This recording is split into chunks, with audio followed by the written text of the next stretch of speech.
इस बार जो राजस्थान के अंदर एलडीसी की भर्ती होने जा रही है उसमें कम से कम 6 लाख प्लस विद्यार्थियों ने फॉर्म फिल किए और एग्जाम के अंदर बैठने वाले हैं। पर आपको पता है सिलेक्शन होगा मात्र और मात्र 10,000 विद्यार्थियों का, जितनी सीटें हैं या फिर पोस्टें हैं। अगर आप भी देखना चाहते हैं अपना नाम उन 10,000 विद्यार्थियों के अंदर, तो आपको ये चैलेंज एक्सेप्ट करना होगा। ये चैलेंज के बारे में बात कर रहा हूँ क्योंकि पढ़ाई तो सभी कर रहे हैं, पर वास्तव में पढ़ाई किस तरीके से कर रहे हैं वो सबसे ज़्यादा मायना रखा जाएगा। एलडीसी भर्ती 2026 की हम बात करें, मैं यहाँ पर स्टूडेंट के लिए एक खुला चैलेंज लेकर आया हूँ। कोई बड़ा चैलेंज नहीं है, बस नॉर्मल सा चैलेंज है। अगर आप इनको स्वीकार करते हो, मैं केवल और केवल यहाँ पर आपकी गलती बताने आया हूँ और अब आपको क्या करना है ये भी चीज़ बताने आया हूँ। यहाँ कुछ मार्केटिंग नहीं है, यहाँ मैं सिलेक्टेड कंटेंट बताने आया हूँ आपको। वास्तव में इन दिनों के अंदर आपको क्या करना चाहिए और आप क्या कर रहे हैं, मैं दावे के साथ कह सकता हूं, जो भी विद्यार्थी अब इस समय के अंदर लास्ट मोमेंट के अंदर ज़्यादातर विद्यार्थी PYQ के ऊपर फोकस करेंगे। आपको क्या लगता है PYQ करने से आपका सिलेक्शन हो जाएगा क्या? जो विद्यार्थी इस समय PYQ के ऊपर ज़्यादा फोकस कर रहे हैं या फिर उनके पास वही पिछले 3-4 सालों से मार्केट में जो चली आ रही है बुक और उसी बुक के ऊपर पेन रगड़ रहे हैं, तो मैं चैलेंज करता हूं आपका सिलेक्शन नहीं होगा। इसके पीछे रीजन बताऊंगा मैं अभी भी। मैंने देखा है मार्केट के अंदर अब भी काफ़ी ऐसी हैं जो पुरानी बुकें हैं, और उस पुरानी बुक के अंदर हम बात करें तो वही घिसा पीटा मैटर चल रहा है, और कुछ मार्केट के अंदर जो PYQ बुक हैं बच्चे उसको ज़्यादा फॉलो करते हैं। पर अभी का जो पैटर्न है वो PYQ पर आधारित नहीं है। अब PYQ के अंदर 2015 का, 2012 का, 2010 का, 2008, 1990, 1992 के भी मैंने प्रश्न देखे हैं मार्केट के अंदर, ऐसी बुक है। अब आप सोचिएगा क्या 1995, 2000 या 2005 में जो प्रश्न पूछा गया वो 2026 में पूछा जाएगा क्या?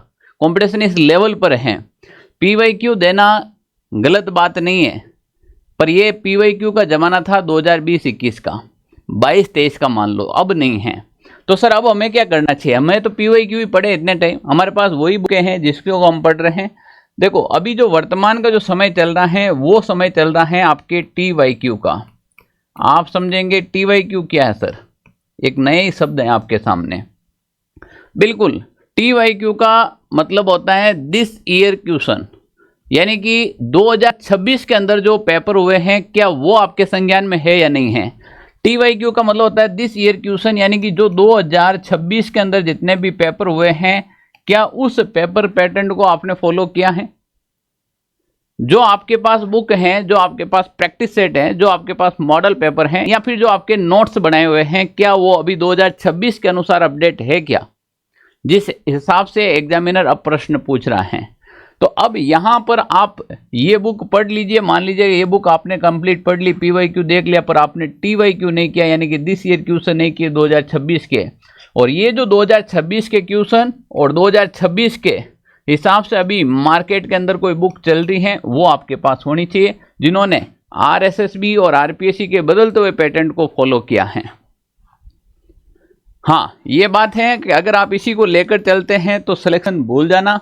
हाँ, ये बात है कि अगर इस चैलेंज को आप स्वीकार कर लेते हैं कि सर मैं TYQ देख लूँगा बचे हुए दिनों के अंदर और मैं बदलते हुए पेटेंट के आधार पर कुछ प्रैक्टिस भी कर लूँगा, तो आपका सिलेक्शन 100% हो सकता है। अब यहाँ पर क्या होता है, मैं आपको एक चीज़ बताऊँ। मॉडल पेपर तो आपने बहुत देखे हैं, मैं मेरे ऑनलाइन सारथी मॉडल पेपर के बारे में नहीं बता रहा हूँ आपको। काफ़ी विद्यार्थी ये भी कहेंगे कि आपको तो केवल मॉडल पेपर बेचने हैं। अरे भाई, दूसरा तो हमारा काम ही क्या है, पहली बात तो ये सोचो। पर वास्तव में लास्ट टाइम के अंदर, लास्ट मोमेंट के अंदर बच्चों को सही दिशा देना ही हमारा काम है। आप मार्केट के अंदर ऑनलाइन सारथी मॉडल पेपर को देखो ही मत। आप पहले जाइए मार्केट के अंदर जितने मॉडल पेपर आ रखे हैं, आप एक दुकान पर कम से कम 15 से 20 मिनट आप खड़े रहिए वहाँ पर।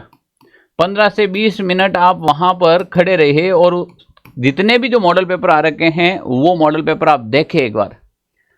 क्या वर्तमान पेटेंट के अनुसार उसमें क्वेश्चन है? उसमें घिसे पिटे वही 2020-25 के आए हुए प्रश्न तो शामिल नहीं कर दिए गए। उस मॉडल पेपर के अंदर व्याख्या डाल रखी है क्या? वो व्याख्या डाल रखी है तो किस लेवल की डाल रखी है? वन लाइनर व्याख्या तो नहीं डाल रखी है, केवल पूरा कॉन्सेप्ट क्लियर हो रहा कि नहीं हो रहा है? उस मॉडल पेपर के साथ में आपको मार्कशीट है या नहीं है, ये सारी चीज़ें मायने रखती हैं। आप 10 से 20 मिनट सारे मॉडल पेपर का एनालाइज कीजिएगा, उसके बाद आप ऑनलाइन सारथी के मॉडल पेपर उठाएगा। और हो सके तो आप उन आपके साथी या मित्र को साथ में लेके जाइए जिनको अनुभव हो इसका, जो अच्छे से पढ़ रखा हो या फिर जिन्होंने 1-2 एग्जाम सेलेक्ट कर रखा हो, उसको भी साथ में लेकर जाइएगा और आप कंप्लीट एनालाइज। यार मैं एक बात बताता हूँ, अगर आपके घर में एक मोटरसाइकिल होती है, उसकी सर्विस करवाते हो आप तो भी मिस्त्री की पेट पूछते हो। ये तुम्हारे ज़िंदगी का सवाल है। जब आप मार्केट में मॉडल पेपर लेने जाएंगे तो वहाँ पर आप एनालाइज नहीं करेंगे क्या? करना चाहिए आपको, ठीक है ना। मैं ये नहीं कहता हूँ कि आप आंखें मूंद के आंखें बंद करके सीधे मॉडल पेपर ले लीजिएगा, नहीं लेने। आप जाइए, खुद एनालाइज कीजिएगा, खुद समझिएगा, अपने आप के अंदर देखिएगा कि वास्तव में इस मॉडल पेपर के अंदर क्या चीज़ें मिलने वाली हैं। तो ऑनलाइन सारथी के जो अभी मॉडल पेपर आ रहे हैं मार्केट के अंदर, अगर आप इस चैलेंज को स्वीकार करते हो कि मैं डेली का एक मॉडल पेपर, मैं ज़्यादा नहीं कह रहा हूँ, मैं डेली का एक मॉडल पेपर, पेपर फर्स्ट का और पेपर सेकंड का, तो दोनों मिलाकर एक बराबर 2 मॉडल पेपर हो जाएंगे। मैं डेली के ये 2 मॉडल पेपर दूंगा और इसकी कंप्लीट व्याख्या देखूंगा। मेरे मॉडल पेपर में अगर आपके 40 नंबर आए तो आने दो, पर उसकी व्याख्या आप कंप्लीट देख लीजिएगा, क्योंकि मैंने प्रश्नों का लेवल अच्छा रखा है जो अभी हाल ही के अंदर पूछा जाता है। तो यहाँ पर आप एक मिनट सोचिएगा, एक मॉडल पेपर के अंदर, एक मॉडल पेपर में केवल 24 पेज है। एक मॉडल पेपर के केवल प्रश्न पत्र के अंदर 24 पेज है, तो आप सोचिएगा किस लेवल का इसमें कंटेंट है। तो यहाँ पर ये चीज़ें आपको देखनी पड़ेगी। इसके साथ में आपको क्या है ना कि OMR सीट के ऊपर प्रैक्टिस करनी पड़ेगी। यहाँ पर अगर आप मॉडल पेपर आपके पास अच्छे है पर आप प्रैक्टिस उस तरीके से नहीं करते हैं तो फिर मज़ा नहीं रहता है। तो मॉडल पेपर के साथ प्रैक्टिस कीजिएगा। तो सबसे पहले आप इस चैलेंज को स्वीकार करें कि मैं जैसे एग्ज़ाम हॉल के अंदर टाइम देता हूँ, उस टाइम के अकॉर्डिंग मैं सर आपके मॉडल पेपर दे दूंगा। अगर आप मॉडल पेपर दे देते हैं और मैं इसके नीचे गूगल फॉर्म दे रहा हूँ, आपको एक गूगल फॉर्म मिलेगा, उस गूगल फॉर्म के अंदर आप नंबर फिल कर देना कि सर इस मॉडल पेपर में मेरे इतने मार्क्स आ रहे हैं, और जिस दिन आप LDC का पेपर देकर आओ ना, वो मार्क्स और आपके वो मार्क्स मिला लेना। ये होता है पेपर का स्तर। जो अभी कहता है ना, मैं कहता हूँ कि जो अभी आपके मॉडल पेपर में मार्क्स आ रहे हैं ना, वो आपके एग्जाम में मार्क्स आएंगे। और आप जरूर उस गूगल फॉर्म के अंदर आपके नंबर हैं वो डालें कि मेरे फर्स्ट मॉडल पेपर में इतना है, सेकंड में इतना है, थर्ड में इतना है। फिर इसका एक एवरेज निकालना कि एवरेज मेरे इतने मार्क्स आ रहे हैं। वही मार्क्स आपको वहाँ एग्जाम में देखने को मिलेंगे, क्योंकि पेपर एग्जामिनर का और अपना दोनों का लेवल सेम मिलेगा, आपको समान लेवल का मिलेगा। तो अगर आप डेली की एक पेपर सेट जैसे एग्जाम हॉल के अंदर देते हो, वैसे अगर आप देने की क्षमता रखते हो तो आप सिलेक्शन के बहुत करीब जा सकते हो। यहाँ पर क्या होता है कि बच्चा टारगेट सेलेक्ट नहीं करता है। भाई आप एक मॉडल पेपर दिया है, आप कम से कम 80+ का टारगेट लेके चले। अब मान लीजिए नहीं हो रहा है, आपके 50 से ही नंबर आ रहे हैं, आएंगे मुझे पता है, काफ़ी ऐसे विद्यार्थी जिसके 45 मार्क्स ही आ रहे हैं। तो आप बचे हुए इन दिनों के अंदर आप डेली का एक नंबर भी बढ़ाते हैं। किसी के मान लीजिए जैसे 50 नंबर आ रहा है और वो डेली का एक नंबर भी बढ़ाए, तो इन बचे हुए 20 से 25 दिनों के अंदर अगर आप 25 नंबर और बढ़ा दें तो 25 और 50 75 मार्क्स होते हैं। और यही चीज़ है जो आपको सिलेक्शन की ओर लेके जाता है। डेली का 1 मार्क्स बढ़ाना, आपको केवल डेली का 1 मार्क्स, और वो आप बढ़ा सकते हैं। पर ये कब बढ़ाएंगे? जब आपका टारगेट ये होगा कि मुझे कम से कम 80+ का स्कोर करना है। भले ही मेरे मॉडल पेपर में अभी कितने आए, मुझे डेली का 1 प्रश्न बढ़ाना है। और अगर आप कंटिन्यू जब 10 मॉडल पेपर करेंगे, 10 मॉडल पेपर करेंगे तो आप मान के चले ये 15 से 20 प्रश्न आपके बढ़ जाएंगे। जब आपके पहले मॉडल पेपर के अंदर मान लीजिए 50 आ रहे हैं, तो सेकेंड मॉडल पेपर के अंदर 50+ ही आएंगे, इस बात की गारंटी है। क्योंकि इस 50 की जो आप व्याख्या देखेंगे ना, उसके काफ़ी कॉन्सेप्ट है जो अगले आपके मॉडल पेपर में क्लियर होंगे। तो यहाँ पर अगर आप ये स्कोर मान के चलते हैं तो बिल्कुल हो जाएगा। मॉडल पेपर देने का तरीका देखिएगा। जैसे मैं अपने एक मॉडल पेपर के बारे में बताता हूँ। मान लीजिए ये मॉडल पेपर मेरा है जो फर्स्ट है, जिसमें आपके हिंदी और इंग्लिश की बात करता हूँ। यहाँ पर जैसे कोई भी प्रश्न दे रखा है, मुक्ति पाने के इच्छुक होता है, उसके लिए वाक्यांश के लिए सार्थक शब्द क्या है?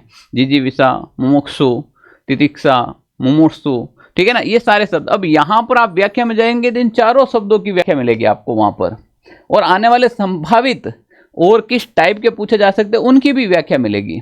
हो सके आपने ये नहीं पढ़ा हो पर अब आपने केवल मॉडल पेपर के अंदर भी देख लिया तो आपके क्लियर हो जाएगा।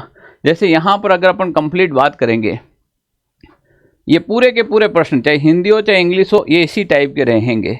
और यहाँ पर मैं लेके चलता हूँ इनकी आपको व्याख्या के अंदर, ये देखिएगा ये व्याख्या मैंने कहा ना, अभी देखो पहला प्रश्न का ही दे रहा हूँ, युद्ध करने की इच्छा वहां पर आपके ऑप्शन में नहीं था, फिर भी हमने यहां पर दिया क्योंकि इससे रिलेटेड और क्या पूछा जा सकता है।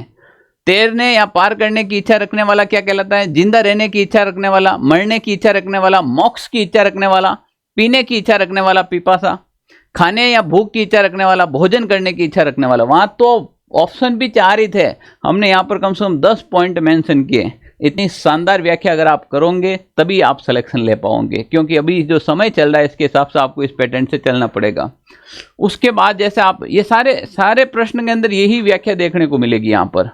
और सबसे इम्पोर्टेंट है ये जो तुम्हारे जिंदगी संवारने वाले गोले हैं, ये केवल एक गोला नहीं है, ये केवल एक गोला नहीं है, यही तय करता है कि आप एग्जाम के अंदर होंगे या बाहर होंगे, ठीक है ना, आप पास होंगे या फेल होंगे, यही तय करते हैं। तो यहाँ पर आप 10 बार यानी कि 10 इसके और 10 उसके 20 लगातार अगर आप ओमार शीट फिल कर सकते हैं, ओमार शीट में आप एग्जाम हॉल में गलती नहीं करेंगे, चाहे रोल नंबर की हो, चाहे ई ऑप्शन की हो, चाहे आते हुए गोला गलत नहीं भरा जाएगा अगर 20 बार अगर आप प्रैक्टिस यहाँ पर कर लेंगे। इसी टाइप का जो मॉडल पेपर जीके जीएस वाला भी आप देख लीजिएगा, वर्ष 2026 का 15वें शीतकालीन ओलंपिक 2026, बजट 2026-27, यानी कि हाल ही के जो लेटेस्ट पिछले 1 या 2 महीने के भी प्रश्न इसमें डाल रखे हैं। और करंट अफेयर्स में मैक्सिमम 3 से 4 महीना पुराना ही पूछा जाता है।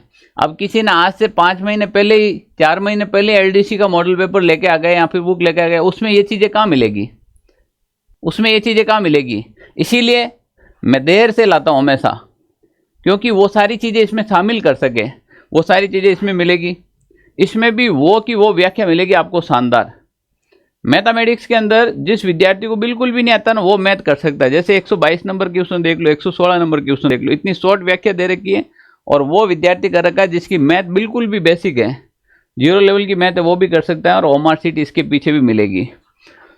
तो यहाँ पर कहने का मतलब यही है कि अभी हाल ही के समय के अंदर अगर आप लास्ट समय के अंदर अपना आपको एक चैलेंज करते हो, अपना आपको एक टारगेट बेस पे पढ़ाई करते हो कि मुझे 25 दिन के अंदर ऐसे 25 मार्क्स बढ़ाने हैं, तो आप कर सकते हो। अब इसके अंदर टोटल 500 पेज हो जाएंगे। अगर 500 पेज कोई विद्यार्थी कर लेता है व्याख्या सहित, ठीक है ना, अब 500 पेज कोई ज़्यादा नहीं है, आपके तो पढ़ा हुआ ऑलरेडी सब चीज़ें। अगर 500 पेज आप कर लेते हो तो मान के चलिएगा आप 20 से 25 स्कोर बढ़ा लेंगे, और बढ़ा लेंगे तो आप सिलेक्शन के दायरे में आ जाएंगे। तो प्यारे विद्यार्थियों, ये दोनों मॉडल पेपर हैं आपके एलडीसी पेपर फर्स्ट प्रश्न पत्र और द्वितीय प्रश्न पत्र, दोनों के अंदर आपके पेपर के एग्जाम को ध्यान में रखकर बनाए गए हैं। दूसरी बात, जो मैं गूगल फॉर्म दे रहा हूँ लिंक के अंदर, वो गूगल फॉर्म आप जरूर मुझे भर के बताएगा कि आपके कितने मार्क्स आ रहे हैं। मैं प्रूव करूंगा जिस दिन आपका एग्जाम होगा उस दिन कि ये देखिएगा आपके मेरे मॉडल पेपर में इतना है तो आपके एग्जाम में भी इतना है। और ये होता है वास्तव में एक सटीक एनालाइज, ठीक है ना। और वो जो टीचर कर लेता ना, तो उसी का पढ़ाया हुआ एग्जाम में पूछा जाता है।